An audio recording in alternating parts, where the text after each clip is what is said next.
Dagoberto, eu me recordo que eu vi uma entrevista sua e uma declaração dizendo que enquanto gerente executivo você acha que o jogador de futebol ele tem que sair um ano antes de terminar o contrato.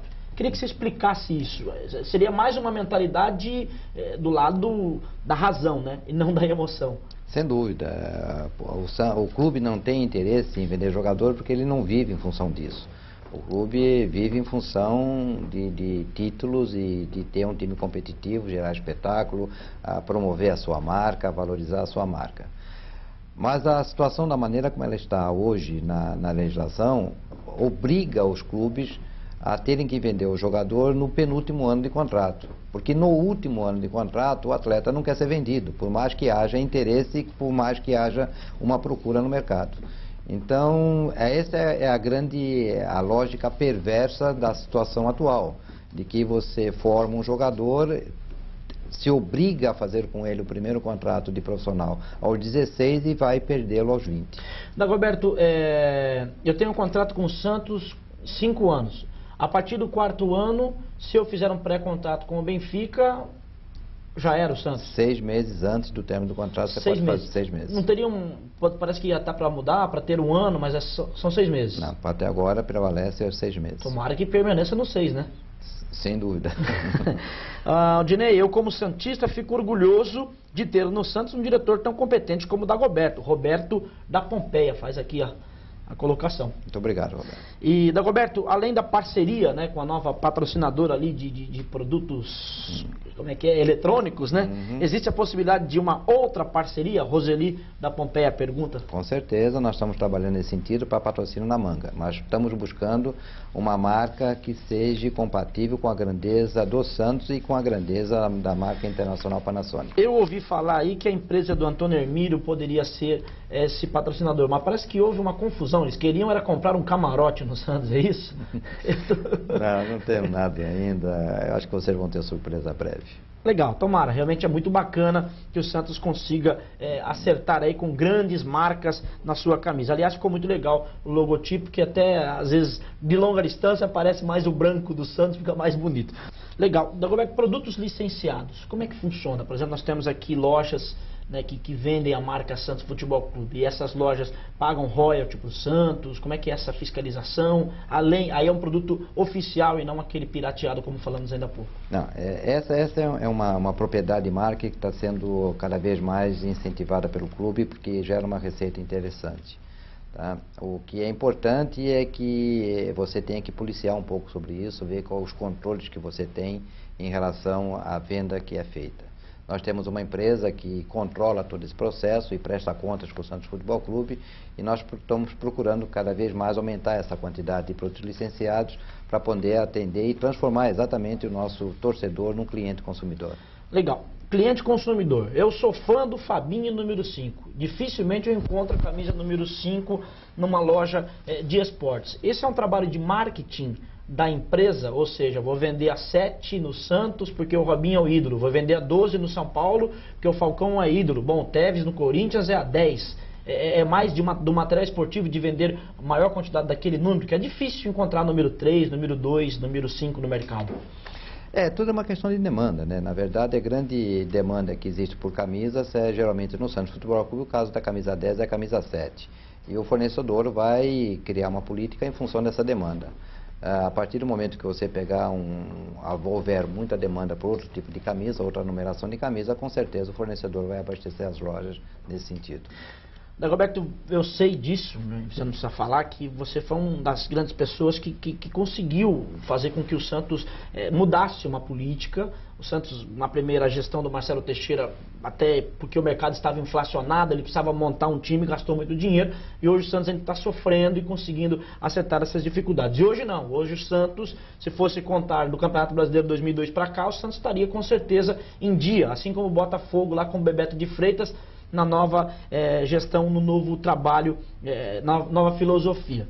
Como é que você analisa a parceria que o Corinthians fez com a MSI? Ela pode novamente inflacionar o mercado como a parceira do Palmeiras veio e inflacionou o mercado? Ou isso não? Dá para manter essa política como o Santos conseguiu segurar o Léo e o Robinho aqui, já que os dois teriam proposta lá do futebol do Corinthians?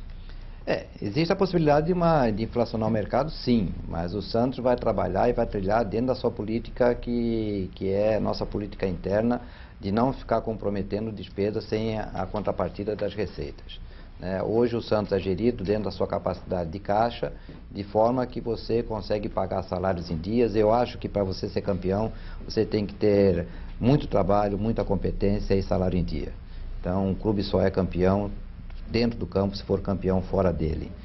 E o Santos está trilhando essa política e está dando certo. E o Santos não vai mudá-la em função de qualquer inflacionamento que possa existir no mercado. Com essa nova legislação desportiva, o clube será obrigatório a ser clube empresa ou não? Não, essa é uma grande complicação. Desde 1993 até agora, essa legislação desportiva mudou 6 vezes. Então, mexe num ponto extremamente importante, que é a formatação jurídica dessa entidade. Então, ora é obrigatório, ora é facultativo e vai revezando, e já houveram 6 modificações nesse sentido. Isso atrapalha muito a vida do clube.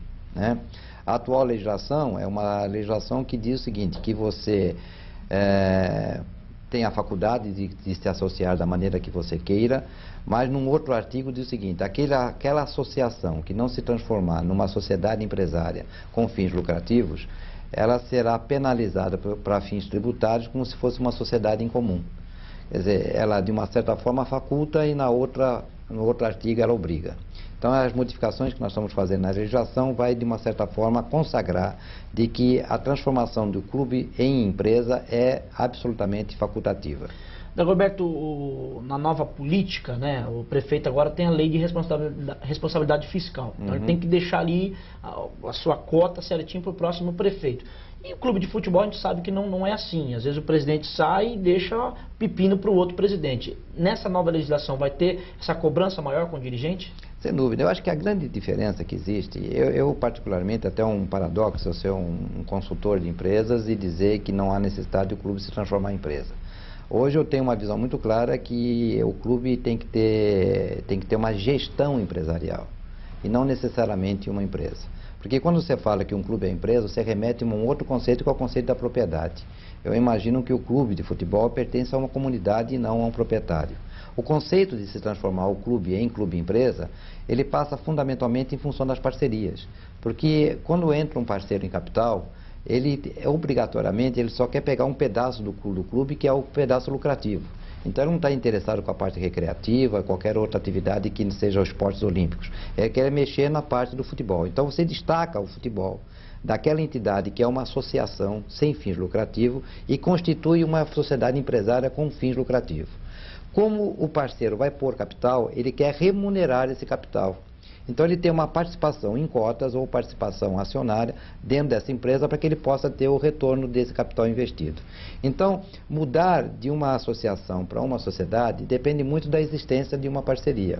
Agora, o que você não pode é se manter como uma associação sem fins lucrativos e não ter nessa associação uma visão e uma gestão empresarial.